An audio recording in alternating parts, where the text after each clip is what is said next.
নমস্কার বন্ধুরা, Bhadreswar study centre চ্যানেলে তোমাদের স্বাগতম। অবশেষে রেলের তরফ থেকে তোমাদের গ্রুপ সি এবং গ্রুপ ডি পদের জন্য নিয়োগ বিজ্ঞপ্তি প্রকাশিত করা হয়েছে। এখানে তোমাদের যাবতীয় ইনফরমেশন তোমরা এই ভিডিওর মাধ্যমে তোমরা পাবে এবং তোমাদের বলে রাখি এটি কিন্তু সম্পূর্ণ অল ওভার ইন্ডিয়া বেসিস কিন্তু একটি রিক্রুটমেন্ট, অর্থাৎ যে কোনো রাজ্য থেকে কিন্তু তোমরা এখানে আবেদন করতে পারবে। সম্পূর্ণ বিস্তারিত তথ্য জানার জন্য অবশ্যই তোমরা ভিডিওটাকে কমপ্লিট দেখো, যেখানে যোগ্যতা মাধ্যমিক, উচ্চ মাধ্যমিক এবং গ্র্যাজুয়েশন যে কোনো যোগ্যতার প্রার্থীরাই কিন্তু এখানে আবেদন করতে পারবে। ভিডিওটা কিন্তু খুবই গুরুত্বপূর্ণ হতে চলেছে, তার জন্য স্টেপ বাই স্টেপ দেখো। কমপ্লিট ইনফরমেশন পাওয়ার জন্য অবশ্যই তোমাদের প্রতিটি তথ্য কিন্তু খুবই গুরুত্বপূর্ণ। তো মূল ভিডিওতে যাওয়ার আগে চাকরি রিলেটেড প্রতিদিনের আপডেট পাওয়ার জন্য, সেটি সরকারি হোক বা বেসরকারি হোক, বিভিন্ন চাকরির কমপ্লিট ইনফরমেশন পাওয়ার জন্য অবশ্যই ভদ্রেশ্বর স্টাডি সেন্টার চ্যানেলটাকে সাবস্ক্রাইব করে বেল আইকন অল করে রাখবে। তো চলো মূল ভিডিওতে চলে যাচ্ছি। তো বন্ধুরা, আমি পিডিএফটা ওপেন করে নিয়েছি। এখানে তোমরা দেখতে পাচ্ছ যে লেভেল 5, লেভেল 4, লেভেল 3 এবং লেভেল 2 এই যে পোস্টগুলো তোমাদের আছে, এই পোস্টগুলো কিন্তু সবই গ্রুপ সি এর মধ্যে পড়ছে। এবং তোমাদের যে লেভেল 1-এর যে পোস্টটা দেখতে পাচ্ছ, এই পোস্টটা হচ্ছে গ্রুপ ডি এর মধ্যে পড়ছে। এখানে তোমাদের 1800 টাকা গ্রেড পে, 1900 টাকা গ্রেড পে হচ্ছে লেভেল 2 এর পোস্টের জন্য, লেভেল 3 এর পোস্টের জন্য 2000 টাকা গ্রেড পে, লেভেল 4 এর পোস্টের জন্য 2400 টাকা গ্রেড পে এবং লেভেল 5 এর পোস্টের জন্য 2800 টাকা গ্রেড পে আছে। এখানে দেখে নাও যে তোমাদের বেতন কত টাকা থাকবে। এখানে বেতন হচ্ছে বিভিন্ন পোস্ট অনুযায়ী কিন্তু আলাদা আলাদা বেতন থাকছে, অর্থাৎ যারা যারা লেভেল 5 থেকে লেভেল 4 পোস্টের জন্য যারা আবেদন করবে তাদের ক্ষেত্রে 2400 টাকা গ্রেড পে এবং 2800 টাকা গ্রেড পে থাকছে, অর্থাৎ 5200 টাকা থেকে 20200 টাকার মধ্যে তোমাদের মানে যে ইনিশিয়াল যে বেতন সেটি থাকবে। এবং তোমাদের গ্রেড পে যারা যারা লেভেল 3 এবং লেভেল 2 এর পোস্টে যারা আবেদন করবে তাদের 1900 টাকা এবং 2000 টাকা গ্রেড পে এবং 5200 টাকা থেকে 20200 টাকার মধ্যে বেতন। এবং যে গ্রেড পে দেখতে পাচ্ছ লেভেল 1, অর্থাৎ লেভেল 1 মানে গ্রুপ ডি পোস্টের জন্য যারা আবেদন করবে তাদের 1800 টাকা গ্রেড পে এবং পে ব্যান্ড 5200 টাকা থেকে 20200 টাকার মধ্যে থাকবে। এখানে দেখো তোমাদের কোয়ালিফিকেশন কি প্রয়োজন। এখানে যারা যারা আবেদন করবে তাদের অবশ্যই কিন্তু কোয়ালিফিকেশন দেখে নিতে হবে যে এডুকেশন কোয়ালিফিকেশন লেভেল 5 এবং লেভেল 4 এর যে পোস্টগুলো আছে সেগুলোর ক্ষেত্রে তোমাদের গ্র্যাজুয়েশন যোগ্যতা প্রয়োজন, অর্থাৎ যে কোনো শাখায় তুমি যদি গ্র্যাজুয়েট হয়ে থাকো, তুমি আর্টস হোক, সায়েন্স হোক বা কমার্স হোক, যে কোনো শাখায় তুমি যদি গ্র্যাজুয়েট হয়ে থাকো তাহলে কিন্তু লেভেল 5 আর লেভেল 4 এর পোস্টগুলোতে আবেদন করতে পারবে। লেভেল 3 এবং লেভেল 2 এর পোস্টগুলোতে আবেদন করতে পারবে। তোমার এখানে যোগ্যতা যেটি প্রয়োজন সেটি হচ্ছে উচ্চ মাধ্যমিক পাস। সেটাও তুমি কিন্তু যে কোনো শাখায় তুমি যদি উচ্চ মাধ্যমিক পাস করে থাকো, যে কোনো পার্সেন্টেজ অফ মার্কস নিয়ে জাস্ট পাস হলেই কিন্তু আবেদন করতে পারবে। আর যারা যারা লেভেল 1 এর পোস্টগুলো অর্থাৎ গ্রুপ ডি পোস্টের জন্য যারা যারা আবেদন করতে চাইছো তাদের জন্য যোগ্যতা যেটি প্রয়োজন মাধ্যমিক পাস হলেও আবেদন করতে পারবে, অথবা আইটিআই অথবা ন্যাশনাল অ্যাপ্রেন্টিসশিপ সার্টিফিকেট, অর্থাৎ যে কোনো একটি যোগ্যতা থাকলেই কিন্তু তোমরা আবেদন করতে পারবে এই গ্রুপ ডি পোস্টের জন্য। তো আশা করি তোমাদের এডুকেশন কোয়ালিফিকেশন এই জায়গাগুলো তোমাদের ক্লিয়ার। এখানে দেখো যারা যারা তোমরা আবেদন করবে অবশ্যই তোমাদের অ্যাপ্লিকেশন ফিস জমা করতে হবে, যেটি হচ্ছে 500 টাকা মতো আবেদন মূল্য লাগছে। এই 500 টাকা আবেদন মূল্য কারা কারা দেবে? যারা ইউআর ক্যান্ডিডেট, যারা ইডব্লিউএস ক্যান্ডিডেট এবং যারা ওবিসি ক্যান্ডিডেট তারা দেবে। এসসি এসটি ওবিসি এবং ওমেন ক্যান্ডিডেটদের এই 250 টাকা কিন্তু আবেদন মূল্য জমা করতে হবে। বলছে partial refund of the application fees, অর্থাৎ তোমরা তোমাদের যে যখন তোমরা ফার্স্ট যখন ট্রায়াল যখন তোমাদের হয়ে যাবে, এই ট্রায়ালের পরেই কিন্তু তোমাদের এখানে 500 টাকার মধ্যে 400 টাকা তারা কিন্তু রিফান্ড পেয়ে যাবে, ঠিক আছে। আর 250 টাকা যারা যারা আবেদন মূল্য দেবে তারা পুরো 250 টাকাটাই কিন্তু রিফান্ড পেয়ে যাবে। যেরকম রেলওয়ে রুল আছে এর ক্ষেত্রেও কিন্তু সেটা অন্যথা হবে না। যারা যারা লেভেল 5 লেভেল 4 পোস্টের জন্য আবেদন করবে তাদের ক্ষেত্রে 18 থেকে 25 বছর, লেভেল 3 লেভেল 2 এর ক্ষেত্রেও কিন্তু 18 থেকে 25 বছর এবং লেভেল 1 পোস্টগুলোর ক্ষেত্রেও কিন্তু 18 থেকে 25 বছরের মধ্যে তোমার বয়স হতে হবে। এখানে তোমাদের যে শুধু ডিফারেন্স এটাই যে 1 জুলাই 2024 হিসাবে তোমাদের কিন্তু এজ ক্যালকুলেট করতে হবে যারা লেভেল 5 এবং লেভেল 4 এর পোস্টে আবেদন করবে। আর যারা যারা লেভেল 3 এবং লেভেল 2 এর পোস্টের জন্য যারা আবেদন করবে তাদের জন্য 1/1/2024 হিসাবে তোমাকে এজ ক্যালকুলেট করতে হবে। আর যারা লেভেল 1 এর পোস্টে আবেদন করবে অর্থাৎ গ্রুপ ডি পোস্টের জন্য আবেদন করবে তাদেরও কিন্তু 1/1/2024 হিসাবে এজ ক্যালকুলেট করতে হবে। তো এখানে যারা যারা আবেদন করবে তাদের অবশ্যই কিন্তু কিছু ডকুমেন্টস আছে, সেই ডকুমেন্টসগুলো তোমাদের আপলোড করতে হবে।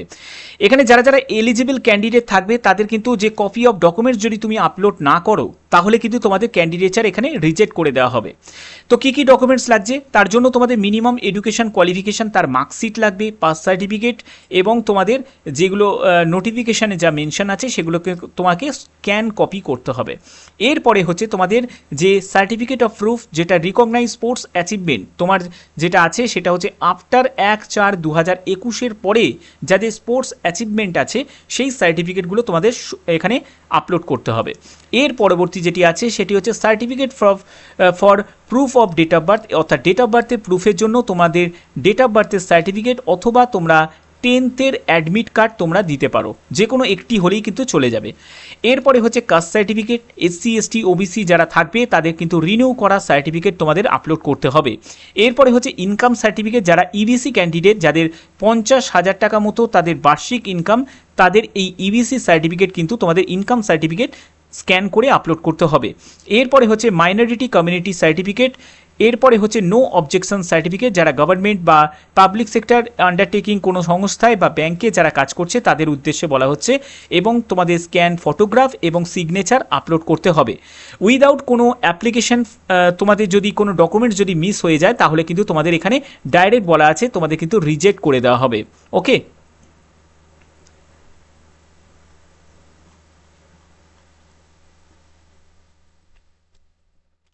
তো এখানে যে ছবিটা তোমরা আপলোড করবে পাসপোর্ট সাইজের ছবির ক্ষেত্রে যেটা বলা হয়েছে সেটি হচ্ছে 30 KB থেকে 70 KBর মধ্যে ছবি তোমাদের আপলোড করতে হবে। অবশ্যই জেপিজি ফরম্যাটে তোমাদের আপলোড করতে হবে। এবং স্ক্যান সিগনেচার, এখানে দেখো স্ক্যান সিগনেচার যেটা স্ক্যান করবে সেটাও কিন্তু জেপিজি ফরম্যাটে, এবং সেটা 20 KB থেকে 50 KBর মধ্যে হতে হবে। এখানে যখন ইম্পর্টেন্ট ডকুমেন্টস ব্রট ডিউরিং ট্রায়াল, অর্থাৎ যখন তোমাদের ট্রায়াল হবে তখন কিন্তু যেসব ডকুমেন্টস তোমাদের নিয়ে যেতে হবে অল ডকুমেন্টস অরিজিনাল। অলরেডি আমি তোমাদের যে ডকুমেন্টসগুলো বলে দিলাম যেগুলো স্ক্যান করে আপলোড করবে সেই ডকুমেন্টসগুলোই কিন্তু তোমাদের অরিজিনাল নিয়ে যেতে হবে, এবং কপি অফ কল লেটারেরও কিন্তু কপি তোমাদের নিয়ে যেতে হবে যাদের যাদের তোমাদের ট্রায়ালের জন্য ডাকা হবে। আশা করি তোমাদের এই জায়গাগুলো ক্লিয়ার। ওকে, তো তোমাদের এই যে নিয়োগটি করা হচ্ছে সেটি হচ্ছে নর্থ ইস্ট ফ্রন্টিয়ার রেলওয়ের তরফ থেকে নিয়োগ করা হচ্ছে, যেটি মালিগাঁও গুয়াহাটি। কিন্তু এখানে কিন্তু যে কোনো রাজ্য যে কোনো স্টেট থেকে কিন্তু তোমরা এখানে আবেদন করতে পারবে।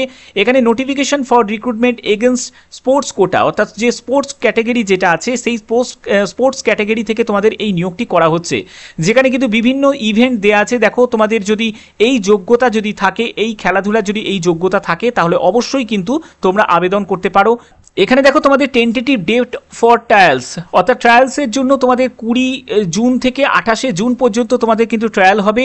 এখানে বলা হচ্ছে সিলেকশন প্রসিডিওরের ক্ষেত্রে যেটি থাকবে সেটি হচ্ছে ট্রায়াল অফ স্পোর্টস পারফরমেন্স, সেটা চেক করা হবে, এবং ইন্টারভিউ এবং assessment sports achievement education qualification সেগুলো তোমাদের দেখা হবে। অর্থাৎ এই ভিত্তিতেই কিন্তু তোমাদের সম্পূর্ণ নিয়োগ প্রক্রিয়া হচ্ছে, যেখানে দেখো তোমাদের বলা হচ্ছে যে game skill, physical fitness, coach observation এইগুলো যখন তোমাদের হবে, অর্থাৎ ট্রায়াল হবে, তোমাদের 40 মার্কস থাকছে। যারা ফিট ক্যান্ডিডেট তাদের হচ্ছে 25 মার্কস তার বেশি, এবং নট ফিট ক্যান্ডিডেট তাদের হচ্ছে যদি 25-এর কম থাকে তাহলে হচ্ছে নট ফিট ক্যান্ডিডেট। তো আবেদন করতে গেলে অবশ্যই কিন্তু তোমাদের এই যে অফিসিয়াল ওয়েবসাইটটা দেখতে পাচ্ছ এই অফিসিয়াল ওয়েবসাইটে কিন্তু তোমাদের ভিজিট করতে হবে। ভিজিট করার জন্য তোমাদের যাবতীয় যে ডকুমেন্টস সেগুলো কিন্তু স্ক্যান করে তোমাদের আপলোড করতে হবে। তো এখানে দেখতে পাচ্ছ যে কমিউনিটি ওয়াইজ, অর্থাৎ তুমি যে কমিউনিটি থেকে বিলং করছো, অর্থাৎ মাইনরিটিস কমিউনিটি যদি তুমি ক্যান্ডিডেট হয়ে থাকো তাহলে এই যে সেলফ ডিক্লারেশন যেটা দেখতে পাচ্ছ এই ফর্মটাকে কিন্তু তোমাদের ফিল আপ করতে হবে। যারা যারা ইকোনমিক্যালি ব্যাকওয়ার্ড ক্লাসেস হয়ে যারা আবেদন করবে তাদের ক্ষেত্রে এই যে অ্যাপ্লিকেশন ফর্ম তোমরা দেখতে পাচ্ছ এই অ্যাপ্লিকেশন ফর্মটাকে কিন্তু তোমাদের ফিল আপ করতে হবে যখন তোমরা ট্রায়ালে যাবে, তখন কিন্তু এগুলো প্রয়োজন। এবং যারা SC ST ক্যান্ডিডেট আছো তোমরা কিন্তু দেখতে পাচ্ছ এখানে SC ST তাদের সার্টিফিকেট, তো এটাকেও কিন্তু তোমাদের রিনিউ করিয়ে নিতে হবে অ্যানেক্সার C, এবং অ্যানেক্সার D হচ্ছে যারা OBC ক্যান্ডিডেট তাদের উদ্দেশ্যে। ঠিক আছে, তো এগুলো থেকে মোটামুটি তোমরা ব্যাপারটা কিন্তু কমপ্লিটভাবে বুঝতে পেরেছো। আচ্ছা, এবার দেখে নাও যে তোমরা কিভাবে অ্যাপ্লিকেশন ফর্মটা ফিল আপ করবে। অ্যাপ্লিকেশন ফর্ম ফিল আপ করার জন্য অবশ্যই আমি এর লিঙ্ক আমি ডেসক্রিপশনে দিয়ে দেবো, তোমরা সেখান থেকে কিন্তু ডাইরেক্ট তোমরা অ্যাপ্লিকেশন ফর্মটা ফিল আপ করতে পারবে।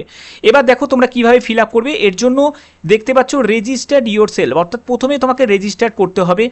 এখানে প্রথমে তোমাকে ন্যাশনালিটি চুজ করতে হবে। তো ন্যাশনালিটি আমি চুজ করে নিলাম, ইন্ডিয়ান চুজ করে নিলাম। এরপরে হচ্ছে পার্সোনাল ইনফরমেশন। পার্সোনাল ইনফরমেশনে তোমাদের মাধ্যমিক এবং উচ্চ মাধ্যমিক যোগ্যতায় যে তোমাদের নাম রেকর্ড আছে সেই নামটাই কিন্তু তোমাকে এখানে ইনপুট করতে হবে। এরপরে তোমাকে রিটাইপ ফুল নেম, অর্থাৎ যে নামটা দিয়েছো সেই নামটাকে আবার রিটাইপ করবে। এরপরে বলছে have you change your name, অর্থাৎ তুমি কি নাম চেঞ্জ করেছিলে, যদি করে থাকো তাহলে ইয়েস করবে, না হলে তুমি নো করে দেবে। এরপরে হচ্ছে ডেট অফ বার্থ, সেটা তোমাকে ইনপুট করতে হবে, retype date of birth input করবে। তারপরে তোমাকে জেন্ডার সিলেক্ট করতে হবে। এখানে যারা মেল ক্যান্ডিডেট এবং ফিমেল ক্যান্ডিডেট বোথ ক্যান্ডিডেটই আবেদন করতে পারবে। অবশ্যই তোমাদের জেন্ডার সিলেক্ট করে নিতে হবে এবং এখানেও কিন্তু রিটাইপ করে আবার জেন্ডার সিলেক্ট করে নেবে। এরপরে হচ্ছে তোমাকে ফাদার নেম দিতে হবে এবং রিটাইপ অফ ফাদার নেম সেটাও তুমি দেবে। মাদার নেম দিতে হবে এবং রিটাইপ আবার মাদার নেমটাকে এখানে টাইপ করে দেবে। এরপরে হচ্ছে তোমার কন্ট্যাক্ট ডিটেলস। কন্ট্যাক্ট ডিটেলসটা কিন্তু খুব গুরুত্বপূর্ণ, কারণ তোমাদের যাবতীয় কিন্তু কমিউনিকেশন সেটা কিন্তু মেল আইডি এবং মোবাইল নাম্বারের ভিত্তিতে কিন্তু হবে, সেটা SMS বা মেল কিন্তু তোমাদের পাঠানো হবে। এখানে তোমাদের মেল অ্যাড্রেস তোমরা দেবে, যেখানে তোমাদের মেলের OTP আসবে সেই OTPটা এখানে ইনপুট করবে। তারপরে কিন্তু এই মেল আইডিটা তোমাদের জেনারেট হয়ে যাবে। এরপরে তোমাকে মোবাইল নাম্বার দেবে এবং মোবাইল নাম্বারে একটা OTP আসবে, সেই OTPটা তোমাদের জেনারেট হয়ে যাবে। এরপরে হচ্ছে তোমাদের ক্রিয়েট ইওর পাসওয়ার্ড। একটা স্ট্রং পাসওয়ার্ড তোমাকে কিন্তু তৈরি করতে হবে। তার জন্য অবশ্যই তোমাদের যে পাসওয়ার্ডটা তোমরা তৈরি করবে তার জন্য ক্যাপিটাল লেটার, স্মল লেটার এবং স্পেশাল ক্যারেক্টার এবং নাম্বার ব্যবহার করবে। সেইটা দিয়ে কিন্তু একটা পাসওয়ার্ড বানাবে, যে পাসওয়ার্ড দিয়ে তোমাদের পরবর্তী সময় তোমরা কিন্তু লগ ইন করে এখানে আবেদনে তোমাদের কমপ্লিট করতে পারবে। এখানে তারপরে হচ্ছে কনফার্ম পাসওয়ার্ড, অর্থাৎ ওই পাসওয়ার্ডটাকে তোমাকে এখানে রিটাইপ করে দিতে হবে। এরপরে এখানে একটা ক্যাপচা কোড আসবে, সেই ক্যাপচা কোডটাও এখানে বসালে প্রিভিউ অ্যান্ড রেজিস্টার্ড ইওর সেলফে যখনই তুমি ক্লিক করবে তোমার এখানে রেজিস্ট্রেশন প্রসেস কিন্তু কমপ্লিট হয়ে যাবে। রেজিস্ট্রেশন প্রসেস কমপ্লিট হওয়ার পরে তোমাদের কিন্তু আর পরবর্তী যে স্টেপগুলো থাকবে আশা করি সেই স্টেপগুলো তোমরা করতে পারবে, কারণ তোমরা এতদিন ধরে তোমরা ফর্ম ফিল আপ করছো, এই জায়গাগুলো তোমাদের কোনো সমস্যা হওয়ার নয়। যদি তোমাদের কোনো সমস্যা থাকে অবশ্যই তোমরা কিন্তু কমেন্ট করবে, যথাসময়ে আমি তার হেল্প কিন্তু নিশ্চয়ই করব।